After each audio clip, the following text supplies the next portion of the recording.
Licenciada Dorrit Bush, psicoanalista, especializada en la comprensión psicosomática de la enfermedad orgánica. Para más información, www.porquenosenfermamos.com.ar o en Facebook, Lic Dorrit Bush. Muchísimas gracias, y estamos como todos los jueves con nuestra columna de psicoanálisis, con nuestra queridísima licenciada Dorrit Bush, nuestra psicoanalista especialista en psicosomática. Licenciada, ¿cómo le va? Buen día. ¿Qué tal, Jorge? Buen día. ¿Usted tiene frío? Está fresca la mañana, está fresquita pero linda. Linda, va a ser casi 24 hoy. ¿Ah, sí? Casi Va a 24. levantar la temperatura. Sí, sí. Bueno, ¿cómo anda usted? Bien. Bien no le cuento, pero como decimos siempre, estamos luchando. No hay que bajar los brazos luchando. nunca. Estamos acá sobreviviendo, como decía Borges. Dicen que cuando le preguntaba cómo estaba, decía, estoy acaso bien, acá sobreviviendo. Y sí, que no es poco, que no es poco. Que no es poco, no. Estaba escuchando un poco. Por la radio no los puedo sintonizar, no sé qué me pasa, pero por Instagram los puedo sintonizar para escuchar una última parte de la entrevista anterior. ¿Y usted qué piensa? ¿Qué le voy a decir?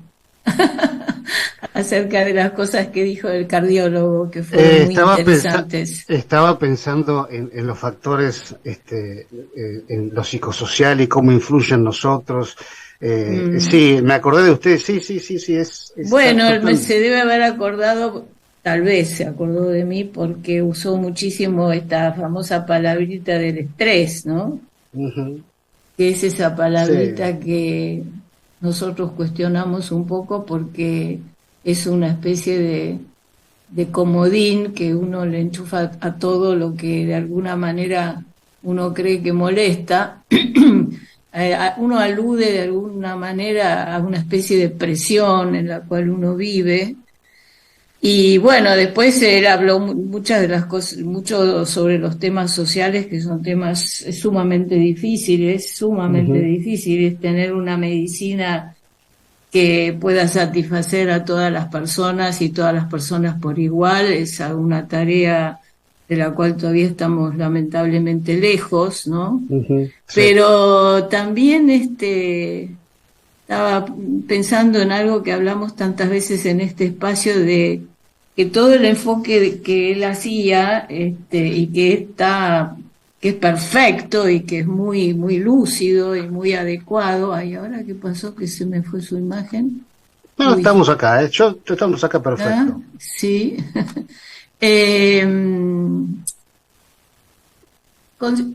Siempre es este tema de que se habla del ser humano como si fuera una máquina, ¿no? Uh-huh. Y que tantas veces nosotros acá decimos que se puede concebir al ser humano como si fuera una máquina, se puede, y además es útil, porque es cierto de que usted tiene una persona que se está por infartar y usted rápidamente la lleva al sanatorio, como siempre digo. Esta medicina que considera que al ser humano como si fuera una máquina, sobre todo, es sumamente eficaz en las enfermedades agudas, ¿no? Todo lo que es agudo y una internación rápida y una intervención eficaz, se quiebra un brazo, lo que fuera, ahí es muy eficaz. Ahora, después cuando empezamos a hablar de las enfermedades crónicas, ahí ya la cosa se complica un poco más, ¿no? Uh-huh. Y bueno, y muchas de las cosas que él decía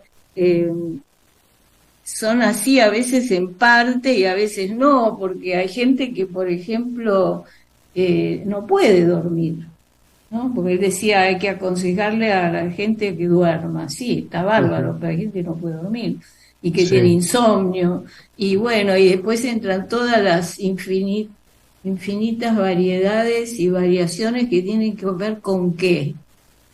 Tienen que ver con que somos sujetos, es la cosa subjetiva, ¿no?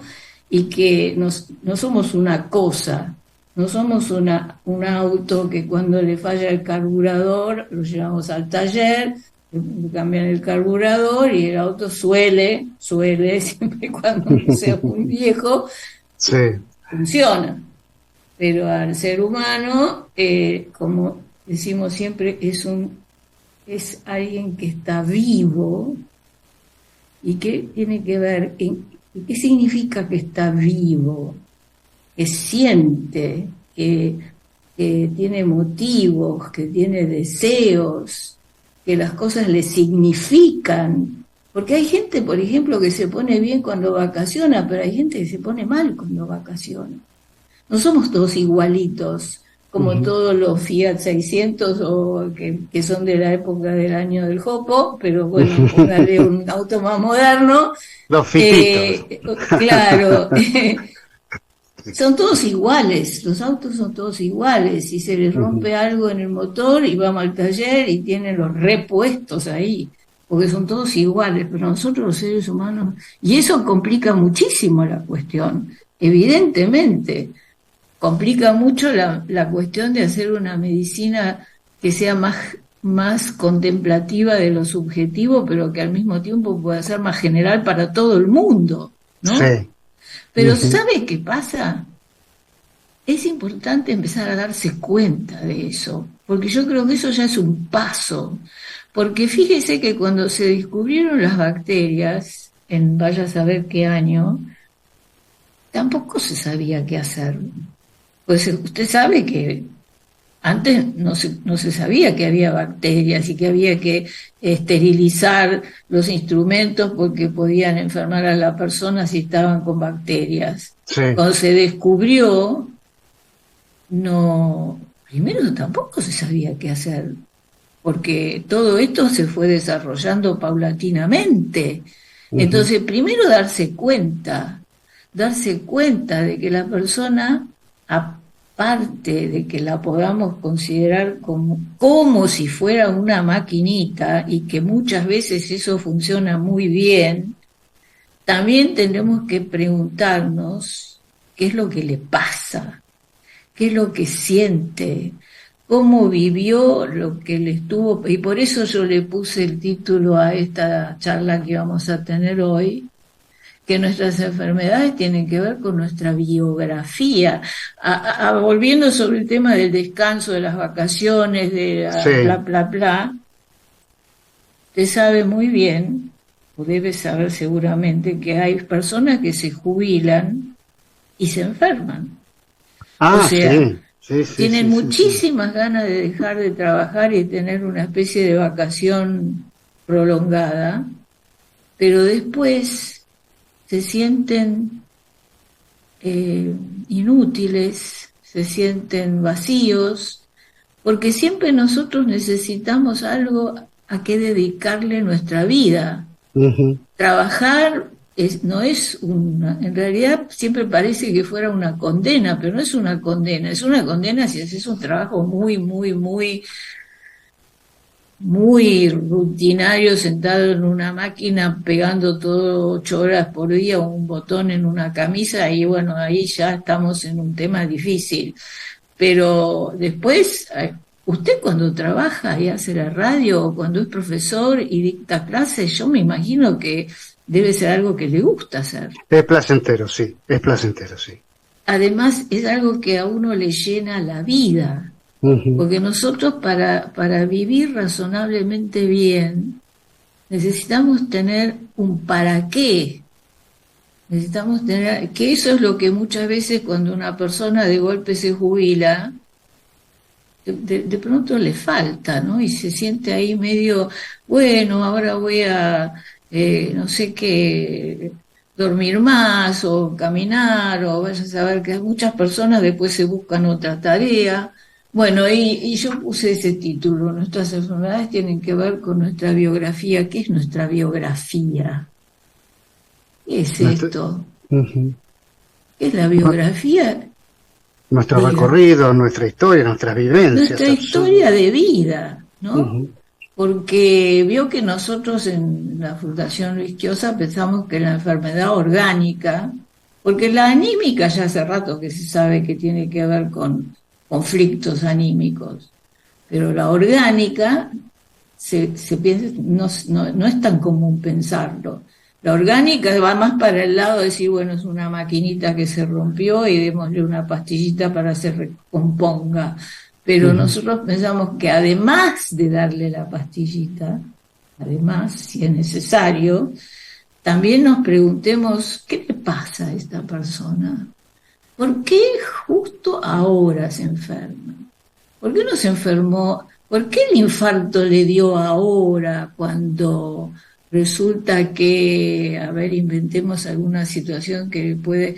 Porque justo este doctor trabaja en la cardiología, que la cardiología se ocupa de todo lo que tiene que ver con el corazón.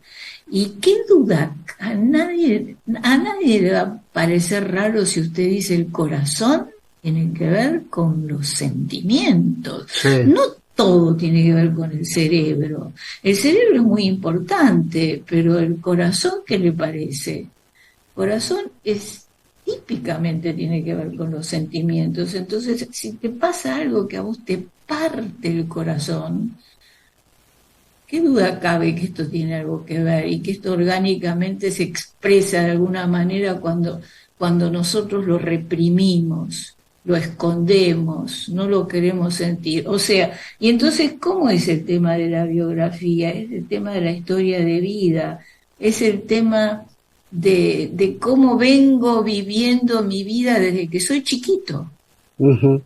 Desde que soy chiquito vivo mi vida de acuerdo a cosas que yo siento, de acuerdo a cosas que me pasan y que yo interpreto, ¿no? Porque es cómo lo vivo también, ¿no? Lo que nos pasa, lo que fuimos enfrentando, y entonces un día desembocamos en esto, y la otra persona que la vivió distinta la vida, de repente la desemboca en otra cuestión. Porque nosotros decimos que cada enfermedad expresa un drama que es específico de esa enfermedad y no de otra. Sí. Y por eso el tema del estrés es un poco... Porque el estrés es para todo igual. Me duele la cabeza por el estrés, me duele la panza por el estrés, me duele la rodilla por el estrés, todo es estrés. Sí, es verdad. Eso sí. Y el sentido común te dice, pero... ¿y por qué a fulanito el estrés le hace doler la rodilla? ¿Y por qué al otro le duele la panza y al tercero le duele la cabeza? Entonces uno dice, bueno, no sé, genético, o porque, no sé, vaya a saber qué contestaciones se dan hoy en día. Pero sí. ¿Sabe por qué? Porque el que le duele la cabeza, eso que le genera estrés, lo interpreta de una manera distinta a ese otro que esa misma presión, esa misma situación le provoca un dolor de panza. Y distinto al otro que en realidad vaya a saber que le puede doler, que ahora no se me ocurre, o hace un brote alérgico. Cefalea. Es muy común. Eso ya le dije, dolor de cabeza, ¿no? Perdón. No, está muy bien, cefalea, dolor de cabeza. Se me chispoteó. Sabe que la persona, por ejemplo, que bajo una determinada presión le empieza a doler la cabeza, sí. Nosotros lo que pensamos es que son personas que todo lo afectivo lo tratan de razonar. Tratan de ser razonables para alejar el sentimiento del corazón. A ver, voy a explicar. O sea, sí. La persona le da envidia, pero para alejar ese sentimiento del corazón y del alma, usted sabe que nosotros le huimos al displacer. Le huimos. Entonces, cuando se nos amaga un sentimiento que de alguna manera intuimos que nos va a hacer sufrir, a veces le tratamos de escapar. ¿Y cuál es una manera de escaparle? Me pongo a razonar. Entonces digo, Bueno, sí, mi vecino será muy verdad que se habrá comprado un auto nuevo, que es algo que yo hace rato que yo deseo, pero seguramente no lo debe disfrutar tanto porque seguramente que yo vi que no se lleva bien con la mujer y razono y razono y razono y no sé, y de pronto me empieza a doler la cabeza. Porque la cabeza no es el corazón. Incluso cuando hay una jaqueca grave, dicen los pacientes que les late la cabeza, casi como si uno transformara la cabeza en un corazón, pero no es.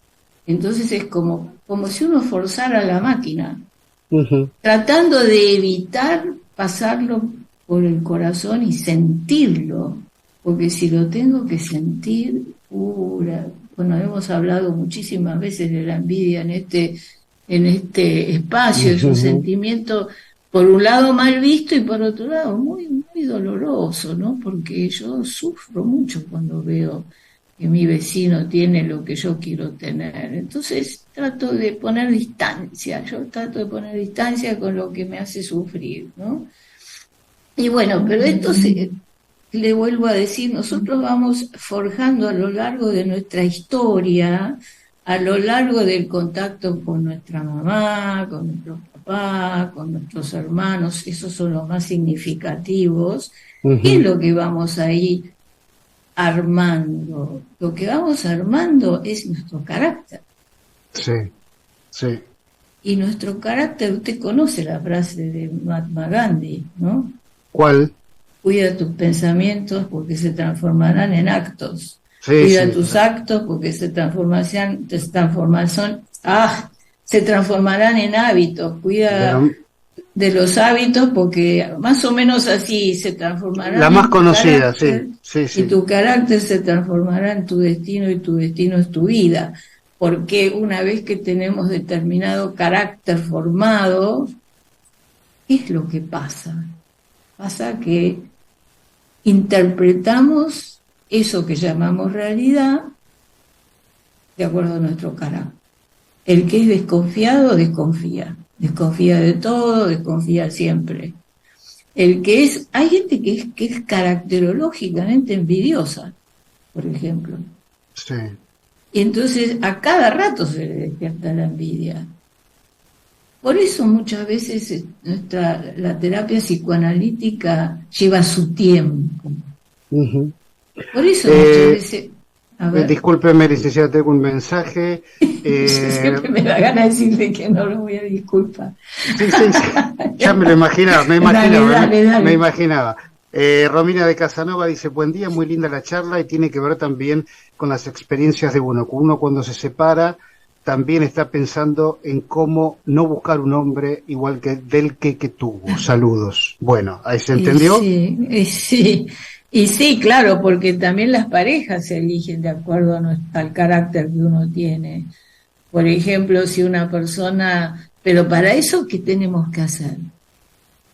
Hacer consciente. Tenemos que tener conciencia de cómo es mi carácter que hizo que desembocara en tal situación y con tal pareja, porque si no trabajo sobre mi carácter, Jorge, sabe que justamente en los divorcios a veces se ve que una persona se separa, pasa por todo ese trance tan doloroso, se vuelve a poner en pareja y con la nueva pareja muchas veces empieza a sentir cosas parecidas. Entonces, y muchas veces pasa que las personas en la segunda pareja al final no se separan porque ya de alguna manera tienen la experiencia de que con separarse mucho no se gana. Entonces, ¿qué pasa? Primero tengo que poder tener conciencia de que yo soy una envidiosa y que a mí a cada rato se me despierta la envidia.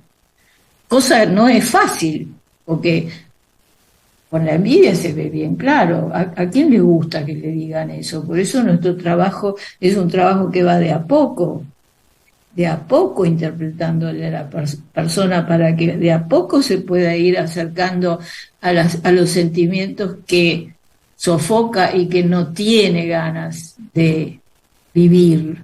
¿no? O que es una persona desconfiada, o que es una persona muy insegura, y que entonces siempre va a buscar a alguien, a una persona por la cual se va a sentir protegida, pero después cuando está con la persona con la cual se siente protegida, resulta que se siente sometida. Estoy haciendo un invento, ¿no? Cosas que se ven en la clínica.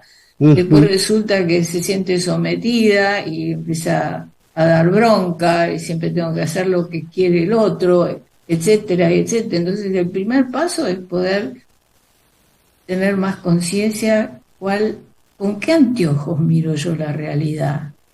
Se sabe que hay un dicho que la vida es del color del cristal de los anteojos con los que yo miro la vida. Exacto. Entonces, y que eso tiene que ver con nuestra biografía, tiene que ver con nuestra historia de vida, tiene que ver con todo lo que Por eso es más fácil tratar a un niño que tratar a una persona de 60 años. Un niño, y bueno, porque es lo mismo que lo que pasa con los huesos de un niño. Los huesos todo lo de un niño cura rápido, porque es mucho más flexible. Los niños son mucho más flexibles y todo es como más fresco. Usted imagínese que yo le pongo una tapa a un sentimiento. Una cosa es ponérsela a los 4 años, que está recién apenas puesta, y otra cosa es que la tengo puesta de los 4, 5, 20, 30. Ahí ya se hizo una tapa gruesa, que es bastante más difícil de remover, cosa que no quiere decir que no se pueda. Pero es más difícil, es más difícil. Cambiar de grande, usted ya lo dijo aquí en el programa, y hubo oyentes que coincidieron mucho. No le pasé los mensajes porque todos estaban en uno. Me refiero a que el comentario sí que era muy difícil cambiar de grande. Claro, y sabe cuál es el riesgo que uno después corre, Jorge, es que uno espera que el otro cambie. Y entonces uno a veces se queda esperando toda la vida al cohete. Porque usted espera que los hijos cambien. Imagínese ahora, con la velocidad que está cambiando nuestra sociedad, con la velocidad que cambia la vida, las familias, los adolescentes, lo que es la vida de un adolescente de hoy comparado con la vida de cuando yo, por ejemplo, que yo soy grande, era adolescente. Entonces, y padres de repente esperan que sea el adolescente el que cambie, ¿no? Y bueno, es un lío. Lo mejor que uno siempre puede hacer frente a una realidad que a uno no le gusta es plantear, ¿y yo qué puedo hacer en todo esto? A ver, ¿hay algo que yo puedo hacer? Si no, vivimos chocando. Y no, además, ¿sabes qué? Vamos a esperar al cohete, porque es muy raro que la otra persona cambie como yo quiero que cambie, excepto que yo cambie de actitud, porque si yo soy una madre, está siempre criticando al hijo, que manifiesta o solapadamente, porque a veces las críticas ni siquiera son tan abiertas, pero el chico siente, cada vez que hago algo, la vieja me critica, la vieja no está de acuerdo, o el viejo, ¿no? Entonces puede ser que los viejos tengan razón, pero hay que parar y decir, bueno, ok, yo tengo razón, no está estudiando como yo pienso que tendría que estudiar, pero si me las paso criticándolo, voy a lograr lo que quiero. Voy a lograr. Me parece que voy a lograr que cada vez se enoje más conmigo, se distancie, tenga menos ganas de estudiar. Entonces, en esos momentos lo que suele ser útil es parar, decir, a ver, veamos, yo acá puedo cambiar algo de mi actitud, a ver si critico menos, ¿no? Y bueno, y con él, no me va a perdonar, ya lo sé, no me va a perdonar, pero nos tenemos que ir lamentablemente. Bueno, pensé que venía otra intervención. No, se terminó el programa, lamentablemente. Se terminó el programa. Hay que darle espacio a los que siguen. Sí, claro. Así que bueno, recuerden aquellos que nos están mirando, viendo y escuchando que pueden entrar a la página de la licenciada Dorrit Bush, www.porquenosenfermamos.com.ar, y a todos sus canales de difusión en Facebook, Instagram y YouTube. Licenciado, un placer como siempre. Bueno, para mí también un placer muy grande. Saludos a todos y un buen fin de semana. Lo mismo para usted, mi querida. Un besote muy, pero muy grande.